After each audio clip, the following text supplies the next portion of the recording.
A common requirement when building mobile applications is to create an application where the user logs in to the server once, and then subsequently when they use the application they no longer need to log in. And also once the session has expired, they also no longer need to log in until their login is explicitly revoked or until the login expires. So, and the expiration time for the login is something that the developer can set. So what we have here is a sample UX component running in a browser where we'll demonstrate the persistent login features. So you can see here I have a UX component and I'm at the login page of the component. If I reload the component, we're going to go here to the login page, and now I'm going to basically attempt to do an AJAX callback, but I'm not currently logged in. So when I make the AJAX callback, you can see here that basically I get a message back saying that my login has expired and I must log in again. So the AJAX callback was denied. So now I'm going to go here and log in using credentials from the Alpha Anywhere security framework.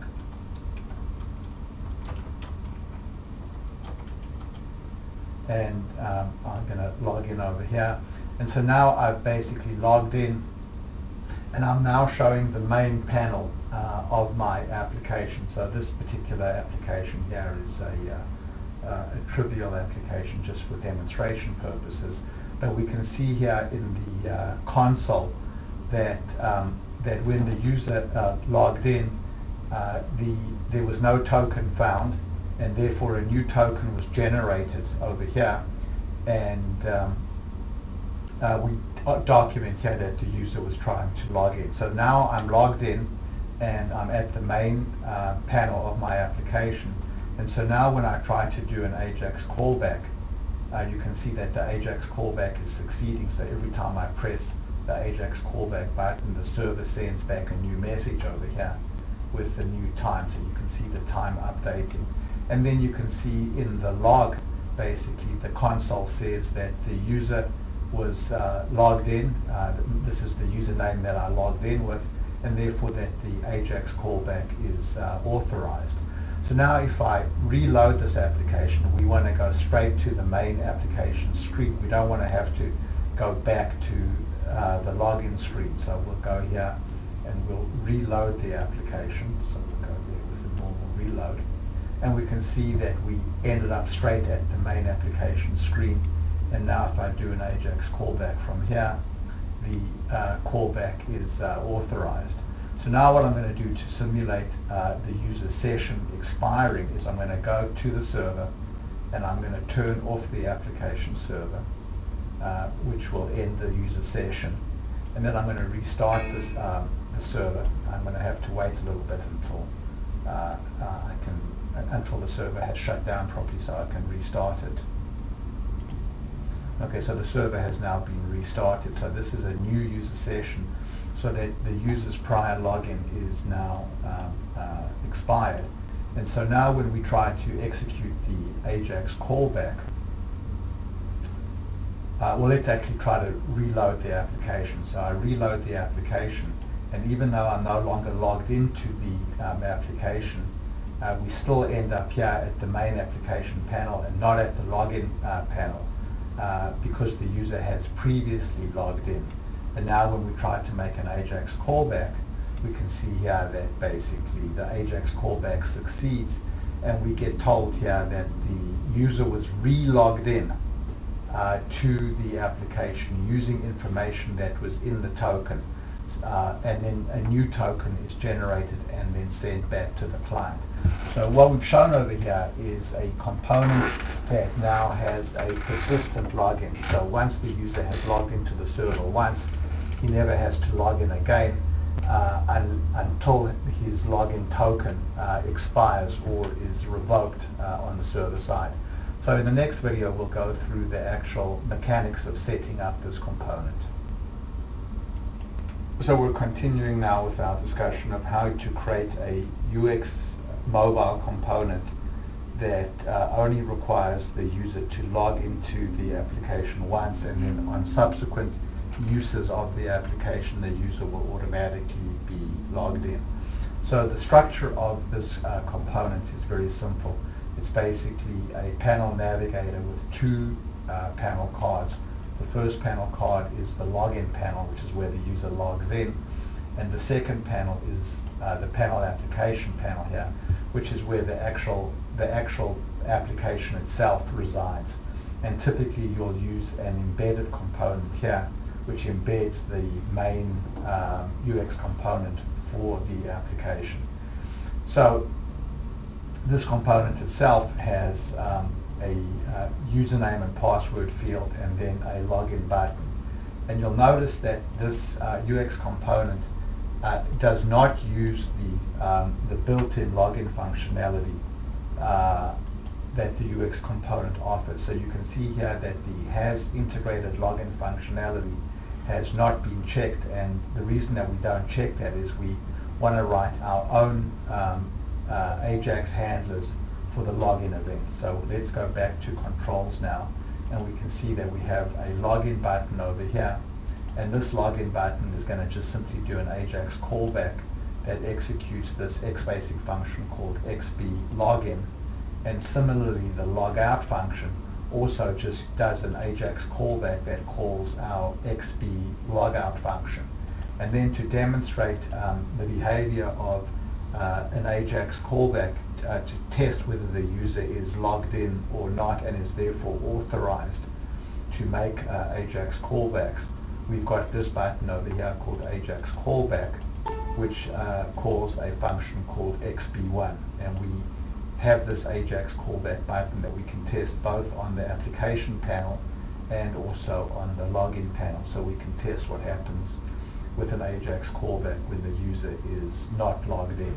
So now let's actually walk through the code that takes place when the user tries to log in. So when the user tries to log in, we're going to execute an XBasic function called XB login, and you can see here's our code. So the first thing that we're going to do is we're going to read the username and password that was submitted.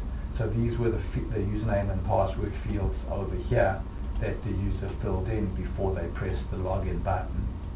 And then what we're going to do is we're going to call the application, the security framework method to log a user in. So we're going to call A5WS underbar login user. So this is the function that can programmatically log a user into the Alpha Anywhere security framework, and we pass in the username and password. So if p-result error is true, then we know that there was a login error, and so therefore we send back a JavaScript message back to the client to display the login error. So you can see that on the controls here we have a placeholder called login errors. So in our JavaScript we're generating a JavaScript command that first of all gets a pointer to that placeholder and then sets the inner HTML to whatever message we want to display, and then we basically put up an alert that says that the login failed, and we set focus on the login panel. Just in case it's not on the login panel, it should actually still be on the login panel. And then we basically also create some log messages that will be displayed on the console telling us what's going on. So let's pause now and pick this up in the next video. So we're continuing now to walk through the UX component that implements a persistent login for a mobile application. And so if we get to this point in the XBasic, the XB login function, then we know that the login has succeeded. And so now we're going to create a JSON web token called the JWT that encodes the username and password, and this token is going to get sent back to the client and stored on the device in local storage. So in order to create the token, we specify what encryption algorithm we want and how long this token should last for. So this token right now is going to last for 60,000 milliseconds, which is basically 1,000 minutes. So you can choose different encryption algorithms, and they're all described in the documentation for JSON web tokens.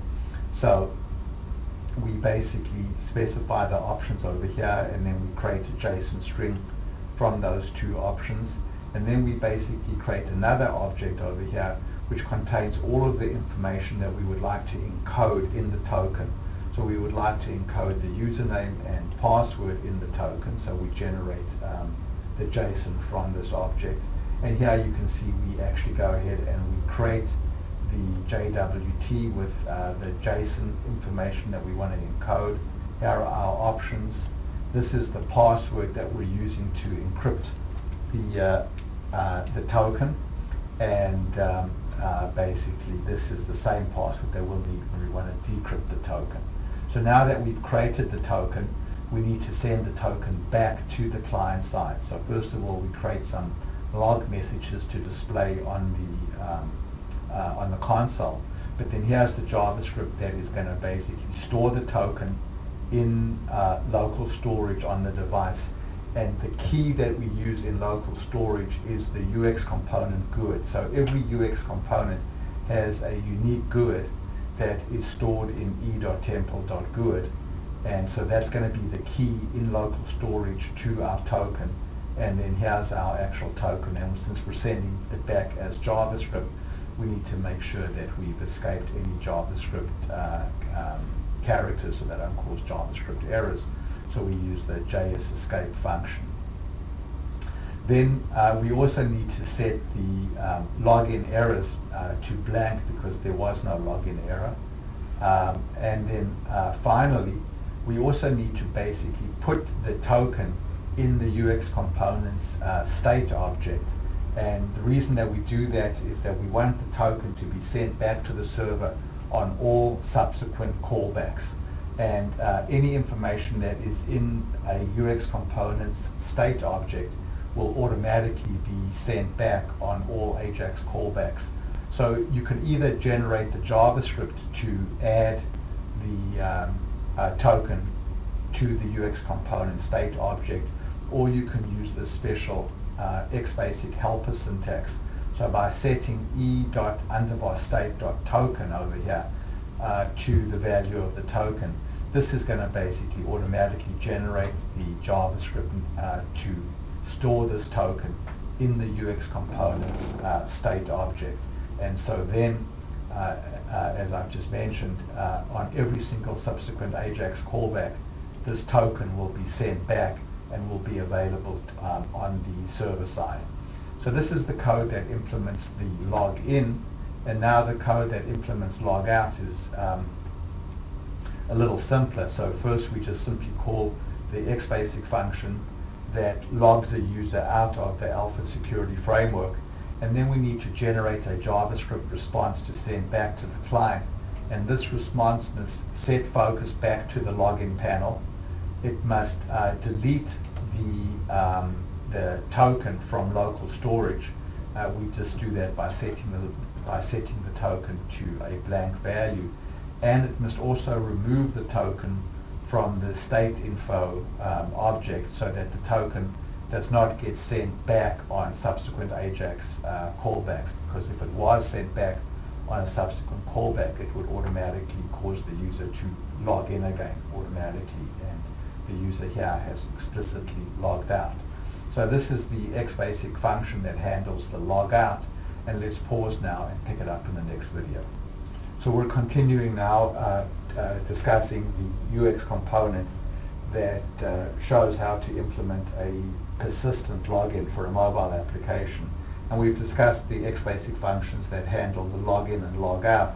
The next thing we're going to discuss is a server-side event over here called the can AJAX callback event. So this is an event that fires before any AJAX callback is authorized. So every time the user tries to make an AJAX callback to the server to do something on the server, this can AJAX callback event fires, and this event can be used to either authorize permission to execute the callback or to deny permission.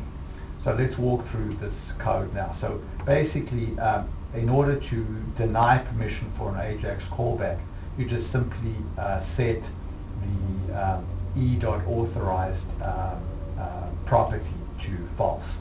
So let's now go through the code. So first of all, the e.action and e.callback function name tell you what the callback is trying to do.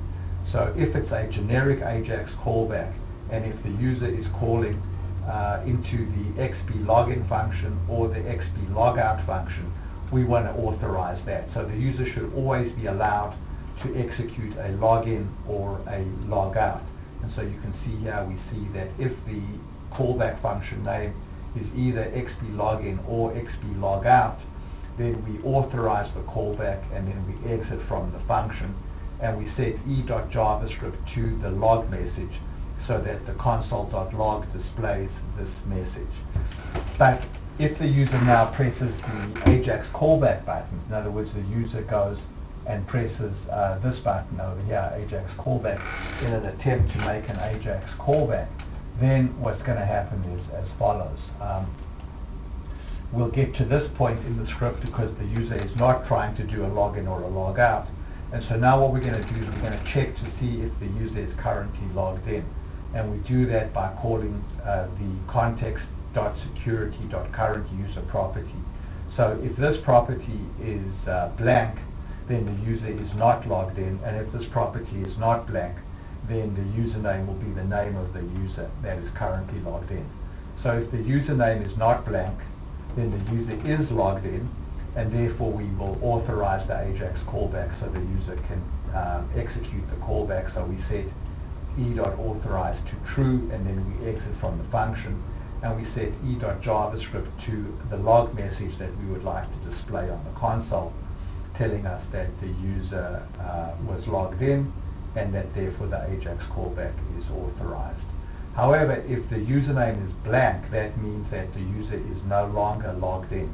And that can be because the user can no longer be logged in because his session has expired and therefore he's no longer logged in. So if the username is blank, then what we want to do is see if a token was sent back as part of the AJAX callback.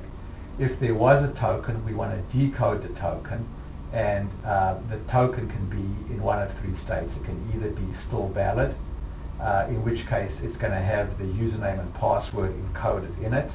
The token can have expired, in which case it will be blank, or the token can simply not be found. So if the token is still good, then we're going to try to automatically log the user in automatically, and then authorize the callback. If the token has expired, we're going to send a JavaScript response back to the user, telling them to log in again, and we're going to set focus to the login panel, and we're going to also not authorize the AJAX callback, and then if the token was not found, that's going to be the same as state number 2. So let's pause now and then continue in the next video. So we're continuing now, discussing how a persistent login mobile application can be built. So now we're going to basically get the token that was submitted on the AJAX callback. So at this point we know that the user is no longer logged in, but there was a token that was submitted, and the token is going to be available in request.variables.underbarstate.token. So if this property exists, then we get the token, and if the token is not blank, then we're going to go ahead now and decode the token. So this is the XBasic that decodes the token, and you can see here we use the same algorithm that we use to encode the token, and also the same password. So we decode the token, and if the token is expired, then the decoded token will be blank. Otherwise, the decoded token will be a JSON string that contains the information that we encoded into the token. So if the token is blank, it means that the login has expired, and therefore we do not authorize the AJAX callback, and we send a JavaScript response back to the client telling the user that their login has expired and setting focus to the login panel so they can log in to the application again. And then we exit the function. So now if we get here, this means that the user's login has expired, but the JSON token is valid, and we can therefore try to log the user in again. So if we take the token, which is a JSON string now, and we pass it using JSON underbar pass, and then we extract the username and password from the token, and then we call the xbasic function to programmatically log a user into the security framework using the username and password that were obtained by decoding the token. So if this succeeds, then the user will be authorized to execute the callback. But if this fails, then the callback is not authorized, so we set e.authorized to false, and then we set a console message telling us that the auto login failed, and then we also basically send a JavaScript message back to the client alerting the user that the login failed, and then setting focus over here back to the login panel over here. So this is telling the user that they must log in again, and then we just simply exit the function. So if we get to this point over here now, that means that the login succeeded. We can therefore authorize the AJAX callback to take place, but we are now going to generate a new token that resets the expiration time to basically 60,000 milliseconds from now. Although you don't have to create a new token, it's not required that you create a new token on every AJAX callback, but that's certainly possible, and that's the pattern that we're demonstrating over here. So you can see we go through the same code that we went through in the xbasic login function to generate a new token, and then we basically send a JavaScript response back to the client to store the new token in local storage, again using the GUID, the key value, which is the component GUID, and then here's our token, and then we also basically put the token into the UX components state object. So those are the server-side events that this component implements, but there's also one client-side event, and in the onRender complete event, what we do is we read the token from local storage, and I'm going to actually pause here and pick this up in the next video so we don't run out of time. So we're continuing our discussion of how this UX component that implements a persistent login for a mobile application works. So we're looking now at the client-side onRender complete event. So this is the client-side event that fires every time this UX component is loaded. So every time the application is restarted, this event will fire, and you can see here we read the token from local storage. So the key value of the token is the component, the UX component GUID, which is available in this property of the dialog.object. So this is the GUID. So we read the component, the token, from local storage, and if the token is null because there was no key in local storage with that name, then we just set the token to a blank value. If the token is there, then this token will be a non-blank value. And so if it's a non-blank value, then we're going to basically put the token into the UX components state object so that it gets sent back on all subsequent callbacks. And we're going to set focus to the main panel card of this application. And we set focus by turning animation off so that focus goes there quickly without us seeing any animation. So now at this point the user is at the main application panel card, but we don't actually know that this token is valid. All we know is that it was a non-null value. We won't know that the token is valid or has not expired until we actually make an AJAX callback.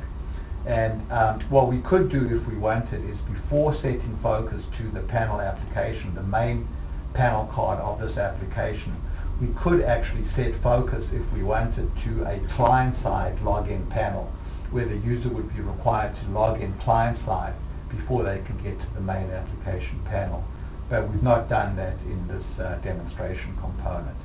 So If the token is blank, however, then the user has never logged in before, and therefore we set the focus to the login panel, and the user will now be required to log into their application by making a callback to the Alpha server before they can get to the main panel card of the application. So what we've shown in this video is how you can build a mobile application that requires a login to the Alpha server that lets the user log into the Alpha Anywhere security framework. But once the user has logged in successfully to the security framework once, they will not be required to log in again, even when they restart their application, even when their session on the server expires, as long as the token that was sent to them has not expired. And the length of the token, the validity of the token that is sent back to them is something that you decide when you build the component. Thanks very much for watching.